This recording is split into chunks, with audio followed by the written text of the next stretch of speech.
Les peuples qui habitent la Libye sont appelés Maurusi par les Grecs, Mauri par les Romains et par les indigènes.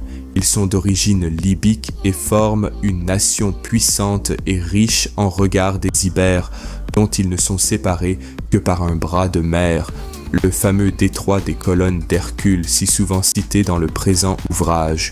Une fois hors du détroit, si l'on gouverne à gauche, on voit se dresser sur la côte de Libye une haute montagne, l'Atlas des Grecs, le Diris des barbares. Un contrefort de cette montagne forme en s'avançant dans la mer l'extrémité occidentale de la Maurusie. C'est ce qu'on appelle les côtes. Tout près de ce cap, mais un peu au-dessus de la mer, est une petite ville connue des barbares sous le nom de Phrynx et qui est appelée Lynx dans Artemidor, Lixus dans Ératosthène. Gadira et Lixus, 800 stades, autant que leur distance au détroit des colonnes. Au midi, le golfe emporique renferme des emporias phéniciens, ports où s'échangeaient monde, ressources et savoirs. En lissant la côte sinueuse, on voit la Libye s'étendre vers le sud-est, là où le continent gagne. Une chaîne traverse la Maurusie, du cap des côtes aux Syrtes. Maurusie sur les pentes, Gétule au grand intérieur, géographie antique révélée par des outils d'aujourd'hui. Cartes, données, culture et perspectives pour apprendre et explorer. Vers l'intérieur, la chaîne du Diris est habitée par les Gétules, la plus puissante des nations libyques. À propos du golfe emporique, les historiens affirment qu'on voit s'ouvrir sur ses bords un antre où la mer pénètre à marée haute jusqu'à la distance de 7 stades et qu'en avant de cet antre, il existe un terrain bas et uni sur lequel on a bâti un hôtel d'Hercule que le flot respecte et ne submerge jamais. Voilà bien, j'imagine, un de ces contes inventés à plaisir, un autre à peu près de même force puisée à la même source. Il y aurait eu anciennement dans l'intérieur des golfes qui font suite au golfe emporique des établissements tyriens et ces établissements dont il ne reste plus trace aujourd'hui n'auraient pas compté moins de 300 villes. Ces villes jusqu'à la dernière auraient été détruites par les Pharusi et les Nigrites, peuple que les mêmes historiens placent à 30 journées de marche de la ville de Lynx.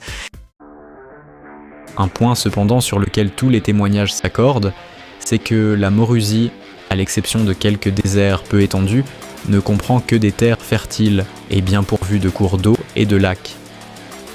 Ajoutons qu'elle est très boisée, que les arbres y atteignent une hauteur prodigieuse et que toutes les productions du sol y abondent.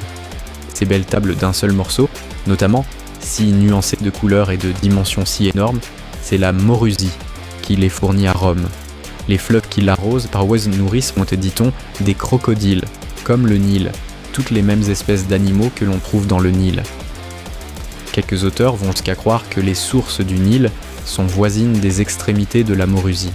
On parle aussi de sangsues qu'on n'y pêcherait que dans une certaine rivière, et qui, longue de 7 coudées, aurait pour respirer des branchies percées de part en part.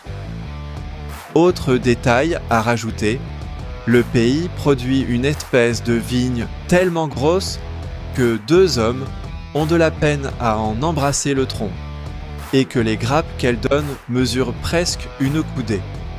Toutes les herbes, de plus, y sont très hautes, tel est le cas aussi de certaines plantes potagères, comme voilà l'arum et le dracontium. Enfin, les tiges des Staphylinus, des Hippomaratus et des Scolymus ont jusqu'à 12 coudées de hauteur, avec un diamètre de 4 palmes. Dans un pays aussi plantureux, les serpents, les éléphants, les gazelles, les bubales et autres animaux semblables, les lions, les léopards, naturellement abondent.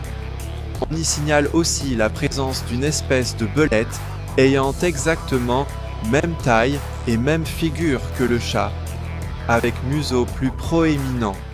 Posidonius raconte sur la côte de Libye une multitude de singes partout du rivage aux arbres, femelles serrant leurs petits, mamelles pendantes, crânes chauves, une scène vivante, troublante, presque réjouissante.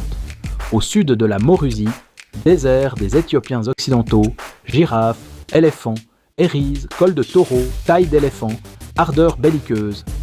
Hypsicrate décrit aussi des serpents énormes à qui l'herbe pousse sur le dos, avançant comme des fleuves de mufleuves de lumière.